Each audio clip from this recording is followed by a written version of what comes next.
Nah, jadi untuk langsung ke materinya, di sini terkait Turnitin, nanti akan saya langsung saja ke penjelasan setup akun Turnitin, lalu nanti ke simulasi penggunaan akun Turnitin. Nah, jadi untuk akses ke Turnitin, nah sekarang Bapak Ibu sedang di-invite dulu oleh admin untuk aktivasi akunnya. Jadi nanti kalau oleh admin sudah di-invite, Bapak Ibu akan mendapatkan welcome email. Nanti kurang lebih isinya seperti ini, welcome to the Turnitin team. Nah, nanti tinggal klik saja bagian setup my account. Dari setup my account itu nanti ini tampilan emailnya ya. Biasanya jadi ada dari no reply, welcome to Turnitin. Nah, nanti masuk ke situ akan diarahkan ke mengisi username dan password. Untuk username dan passwordnya ini nanti Bapak Ibu bisa menggunakan emailnya atau mau dengan username baru itu boleh-boleh saja. Oke, dari sini nanti sudah otomatis bisa sign in. Jadi untuk langkahnya seperti ini ya Bapak Ibu.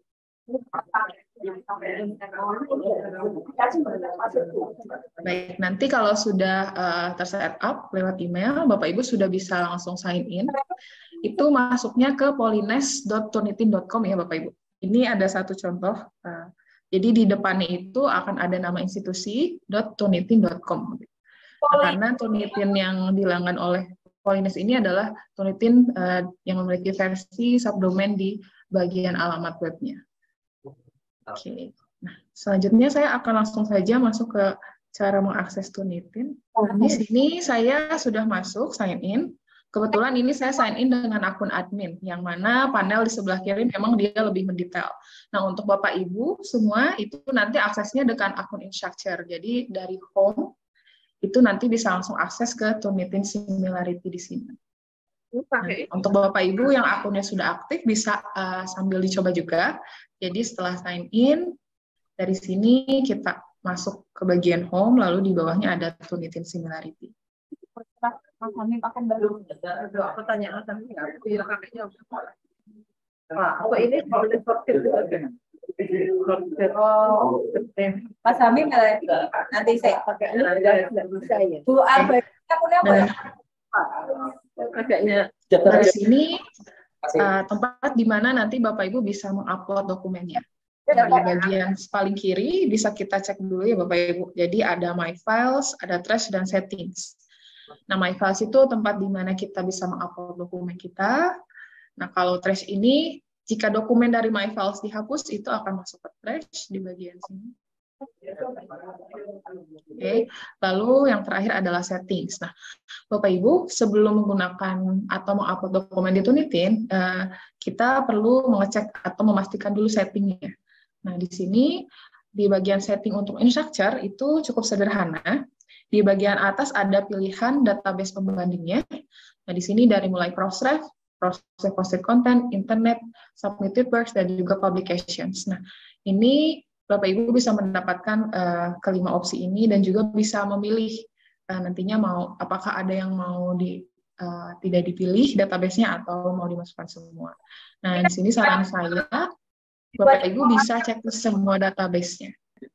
Nah, jadi tadi yang paling atas itu database pembandingnya ya Bapak Ibu. Ini Bapak Ibu bisa checklist semuanya saja supaya nanti perbandingannya itu yang paling akurat, database-nya yang paling luas. Oke. Lalu di bagian bawah ini ada exclude from similarity report. Jadi di sini ada small matches, bibliografi, quote, dan citation. Nah, ini beberapa bagian dari dokumen yang kita upload yang bisa di-exclude atau tidak disertakan untuk dicek, Bapak Ibu. Nah, mungkin dari bawah dulu ya, yang paling sederhana ada citasi dan quotes. Nah, ini kutipan, ada yang kutipan yang citasi, lalu kutipan langsung. Misalnya Bapak Ibu di sini menceklis quotes. Nah, nanti kalau ada teks kutipan atau tulisan di antara simbol kutipan, itu secara otomatis oleh Turnitin tidak akan dicek gitu, karena di sini Bapak Ibu mengklik exclude. Lalu yang bagian atasnya lagi ada bibliografi atau referensi. Nah, ini jika di checklist, maka otomatis list referensi atau daftar pustaka itu secara otomatis tidak akan dicek.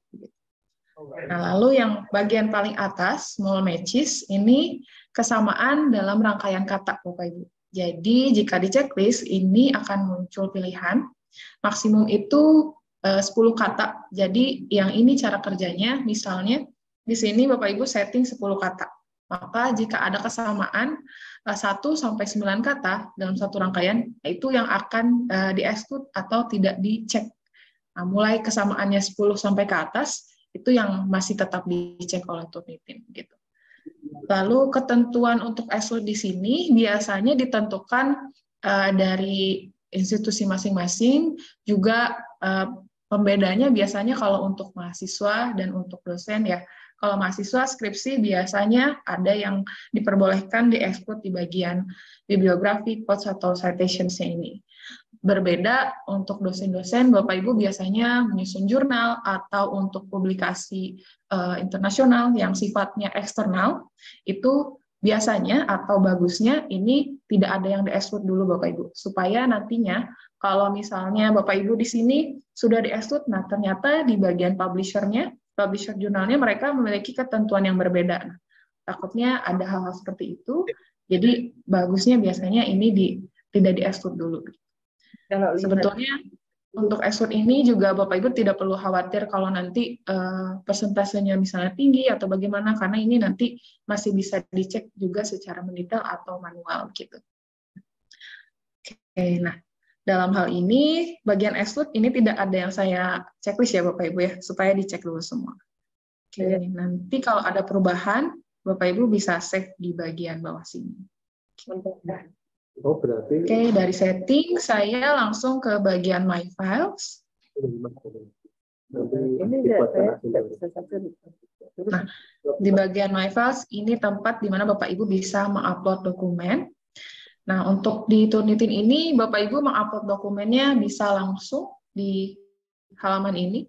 Jadi di bagian kanan ada upload, atau Bapak Ibu bisa membuat folder terlebih dahulu supaya dokumennya lebih diorganize atau dikelompokkan ya, supaya mudah dicari. Jadi seperti ini, dinamai sesuai dengan jenis-jenis dokumennya.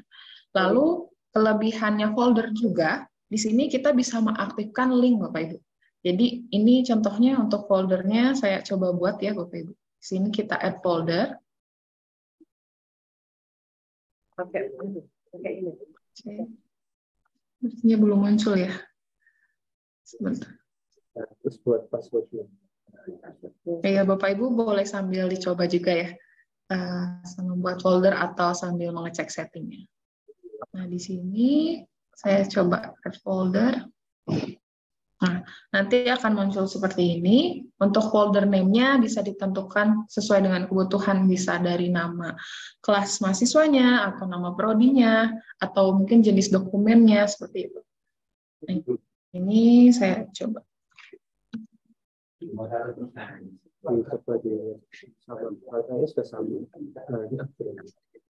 Lalu, nanti jika ada setting di bawah ini yang muncul seperti ini, yaitu tentang files uploaded to this folder will be used for similarity comparison. Ini jika kita aktifkan, maka dokumen yang diupload ke folder ini akan masuk ke database-nya Turnitin, yang mana nanti menjadi pembanding terhadap dokumen yang diupload setelahnya.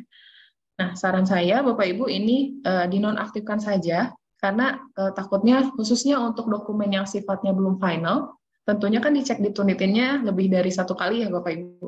Nah, takutnya pertama sudah dimasukkan ke database Turnitin, nah lalu besoknya dicek lagi, dia akan terbanding dengan dokumen yang sama. Yang nanti persentasenya malah jadi 100% ya, atau tinggi. Walaupun memang bisa dihapus, tapi saran saya ini dinonaktifkan dulu saja. Nah, kalau sudah seperti ini, kita langsung add saja. Nanti otomatis foldernya akan berhasil terbuat. Nah, ini satu folder tadi. Nah, yang tadi, jadi foldernya ini kita bisa mengaktifkan link. Linknya itu sebagai media untuk mengupload dokumen. Untuk biasanya mahasiswa atau dosen-dosen lain yang memang tidak memegang akun Turnitin di sini. Nah, caranya di bagian setting, di bagian kanan, foldernya ini bisa kita klik, lalu kita edit. Nah, nanti akan ada opsi tambahan di bawahnya, allow student submission link. Nah, ini Bapak Ibu bisa aktifkan.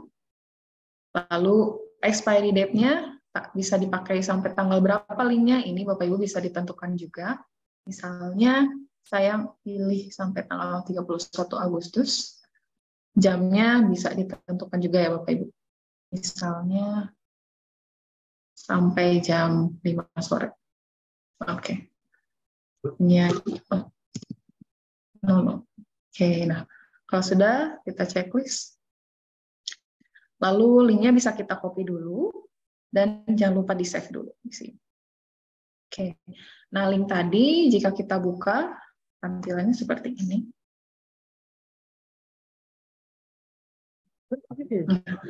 Jadi link ini nanti untuk Bapak Ibu, misalnya mahasiswa-mahasiswanya, supaya bisa mengupload mandiri, dan mereka tidak harus membuat akun dulu, itu bisa di-share link yang ini, nanti mahasiswa tersebut bisa langsung mengisi data namanya, email, dan lalu upload filenya.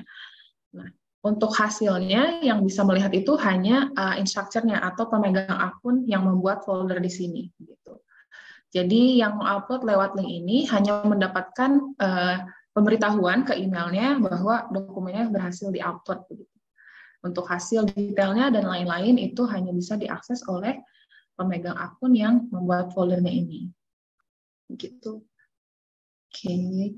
Nah, setelah membuat folder, kita masuk ke dalam foldernya. Saya akan langsung coba mengupload dokumen ya, Bapak Ibu.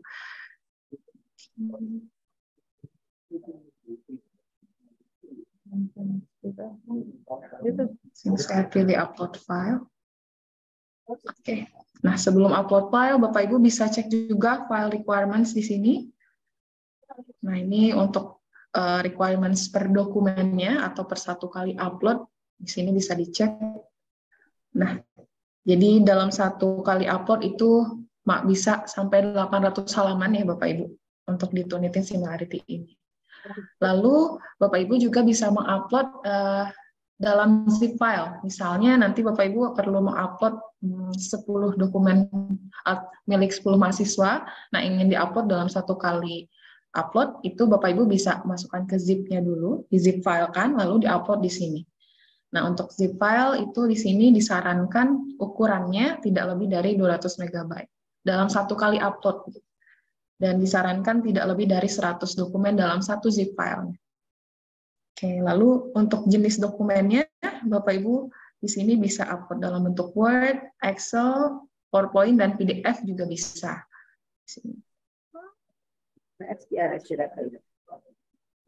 Oke, saya akan lanjut pilih satu dokumen untuk saya upload. Ini.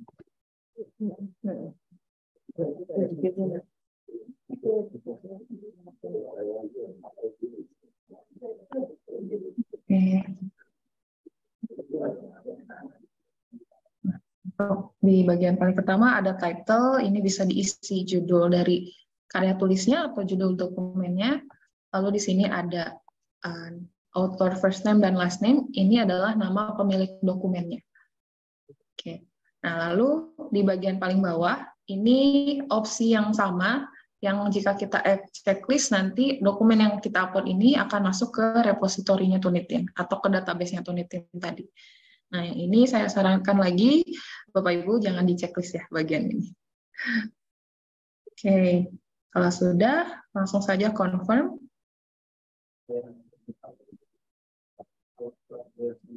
Oke. Nah, di sini sudah proses uploading. Jadi di Turnitin ini ada proses mengupload dan proses pengecekan similarity-nya Bapak Ibu. Oke, kebetulan sudah muncul. Nah, kecepatan dia bisa muncul hasilnya kapan itu dia tergantung dari kecepatan internet dan juga ukuran filenya biasanya. Nah, untuk dokumen ini di bagian paling kanan ada setting yang bisa Bapak Ibu akses juga.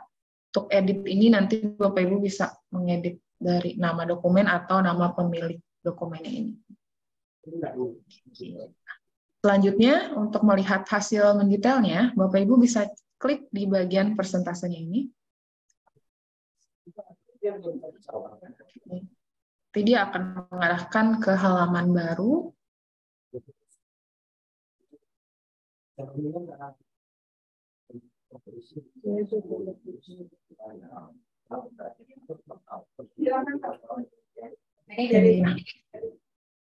jadi ini sudah muncul ya Bapak Ibu ya, di bagian kiri ini ada dokumen yang sudah di-highlight atau ditandai kalau dia memiliki kesamaan dengan database-nya Tunitin.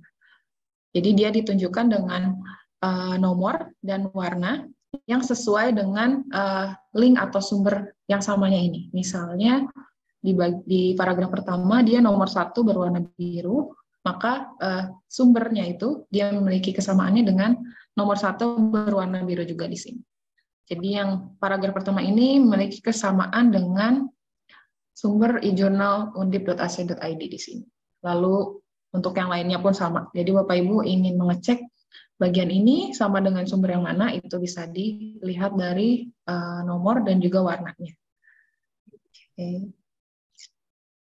Nah, karena tadi saya tidak ada yang di-exclude, maka seperti ini Bapak Ibu. Quotes ini terdeteksi atau ditandai, lalu citasi, dan sampai referensinya ini ditandai juga. Nah, jadi dari overall similarity ini sebetulnya Bapak Ibu tidak harus ya bergantung ke overall-nya ini. Jadi masih bisa dicek secara mendetail. Nah, di sini kalau kita lihat dari sumber-sumbernya, dari nomor 1 sampai 10, ini adalah sumber yang memiliki persentase tertinggi kesamaannya. Di sini ada dari internet yang terdeteksi, lalu ada submitted works. Submitted works ini dari dokumen yang diupload oleh user Turnitin dari institusi lain biasanya. Nah, kalau untuk dari internet dan publication itu biasanya bisa kita akses full text-nya seperti ini. Nah, berbeda dengan submitted works. Kalau submitted works itu dari Turnitin akan dilabeli sebagai private content. Nah, seperti ini. Sama halnya kalau misalnya dari kampus lain ada kesamaan dengan dokumennya Polines yang diupload di database Turnitin, itu mereka tidak bisa melihat full text-nya. Jadi dokumennya aman gitu Bapak Ibu. Nah, ini dari sumber 1 sampai 10 tadi, ini adalah top sources. Jika Bapak Ibu ingin melihat semua sumber yang terdeteksi di Turnitin untuk dokumen ini, itu ada di bagian kanan, yaitu di bagian all sources. Nah, ini dari mulai yang tertinggi sampai yang paling kecil persentasenya ini ada di sini. Nah, ini bisa seperti ini karena biasanya untuk satu bagian yang ada di dokumen kita seperti ini, itu dia bisa jadi kesamaannya dengan satu sumber atau lebih Bapak Ibu misalnya. Gitu. Oke. Lalu selain list sumber-sumbernya di bagian paling kanan ini ada setting yang bisa kita atur juga khusus untuk dokumen yang kita buka sekarang ini.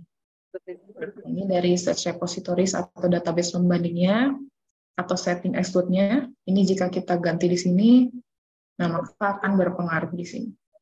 Nah, jadi Bapak Ibu dari overall similarity ini, Bapak Ibu masih bisa mengecek secara mendetail dan saya sarankan pun seperti itu. Jadi kadang yang ditandai oleh Turnitin itu belum tentu dia masuknya ke plagiasi tadi. Bisa jadi dia kesamaan dengan istilah umum atau memang hal-hal yang tidak bisa kita paraphrase atau template ataupun mungkin valid collaboration. Nah, jika Bapak Ibu menemukan hal seperti itu, misalnya di sini ya, misalnya untuk di sini quotation.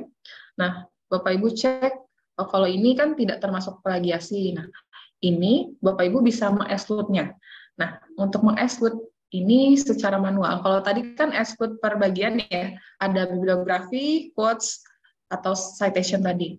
Nah, untuk yang secara manual ini, Bapak Ibu bisa exclude langsung dari sesi teksnya atau dari sumber yang ada di sini.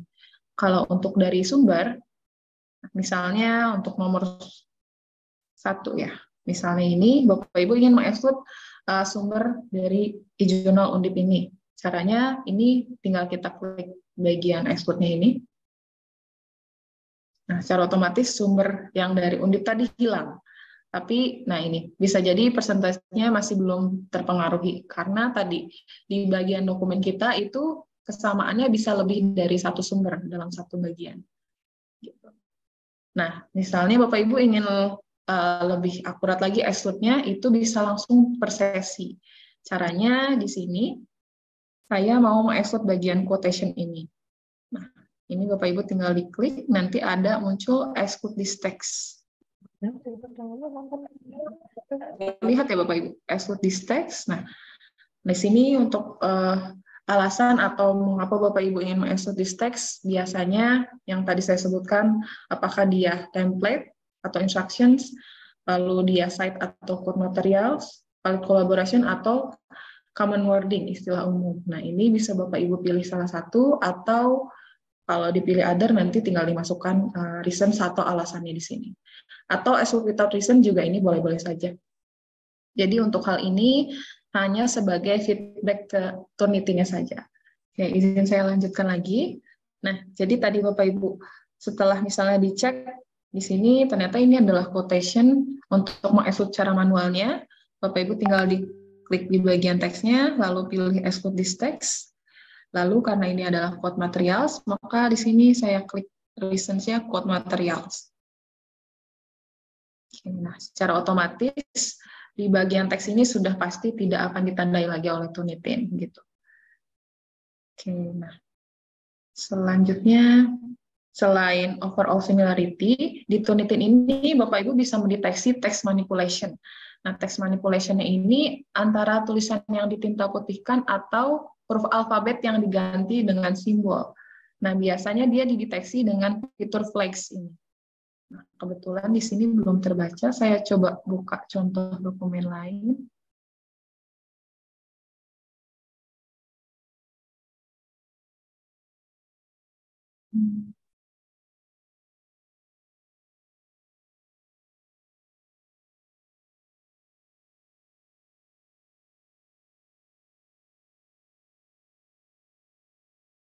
Oke, nah, untuk contoh dokumen yang sama, dia sudah terbaca, ada satu score flags.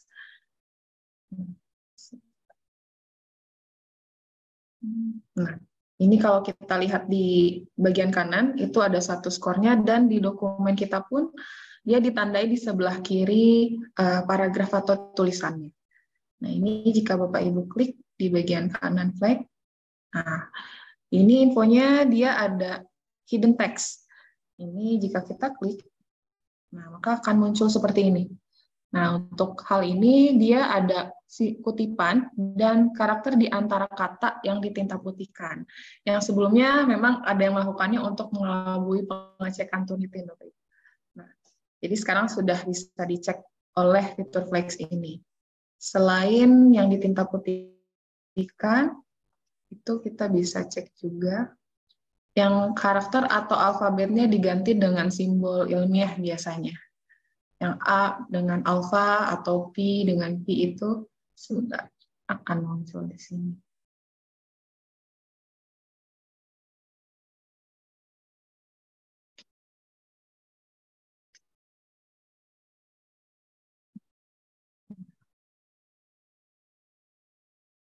Ini. Jadi selain hidden text tadi, itu dia biasanya membaca replace characters ini. Nah, ini untuk contohnya. Jadi yang ditandai huruf T lalu P di sini dia terbaca bukan alfabet tapi simbol. Kalau di sini terbacanya Latin atau Greek characters ya. Nah, Bapak Ibu jika nanti menemukan dokumen yang sudah langsung terbaca flags-nya, Bapak Ibu bisa stop dulu mengecek persentasenya dan bisa diinvestigasi langsung ke pemilik dokumennya biasanya. Oke. Lalu selain similarity, lalu flags, Bapak Ibu sekarang Turnitin sudah bisa mengecek AI writing. Nah, kebetulan untuk dokumen ini dia tidak terdeteksi ditulis oleh AI. Nah, untuk AI writing, bisa. aplikasinya. Oh, udah bisa cek ChatGPT ya? Iya, Bu. Jadi sekarang bisa terbaca. Tapi untuk sekarang masih bisa membaca yang English only, Bu. Karena dia fiturnya masih baru. Nah, ini untuk indikasi kalau dia terdeteksi, akan muncul persentasenya, berwarna biru biasanya. Lalu untuk hasilnya hanya bisa dilihat secara online, Bu. Jadi belum bisa di-download reportnya untuk saat ini. dan presentasinya juga terpisah. Jadi nanti terlihat di highlight juga bagian mana aja yang hasil dari AI-nya itu. Dan nanti Bapak Ibu jika nanti hasilnya abu-abu atau belum muncul, itu bisa dipastikan ukuran dokumennya, lalu file types-nya, dan juga dipastikan teksnya berbahasa Inggris. Gitu. Kalau misalnya belum muncul, tapi sudah sesuai dengan requirements, Bapak Ibu nanti bisa upload ulang. Bisa jadi itu dia dokumennya sudah diupload dari sebelum ada fiturnya, atau memang dari sistemnya biasanya. Karena fitur baru biasanya. Baik. Nah, Bapak Ibu tadi sudah pengecekan dari similarity, flex, dan juga AI ratingnya. Nah, setelah dicek secara mendetail itu, Bapak Ibu bisa mendownload reportnya. Di sini di bagian pojok kiri bawah itu ada share. Nah, di sini Bapak Ibu bisa langsung download. Nanti semua informasi yang dibuka secara online di sini, reportnya, itu akan masuk di dalam PDF. Biasanya akan muncul di bagian bawah. Nah, ini download PDF.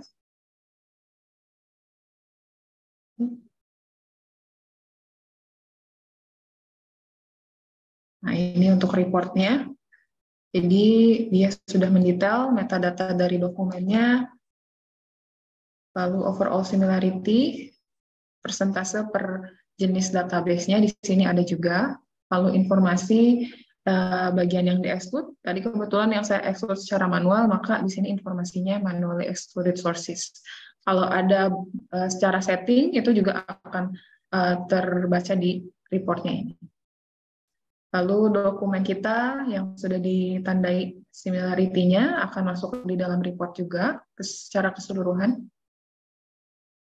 Lalu di bagian paling akhir itu list dari sumber-sumbernya. Yang masuknya adalah top sources tadi atau sumber yang memiliki persentase tertinggi. Lalu biasanya untuk yang di-exclude akan masuk juga ke sini. Nah, ini info terkait exclude-nya, lalu sumber yang mana yang di-exclude-nya tadi. Oke. Baik, Bapak Ibu, mungkin pemaparan dari saya demikian. Selanjutnya, mungkin untuk pertanyaan, Bapak Ibu boleh disampaikan.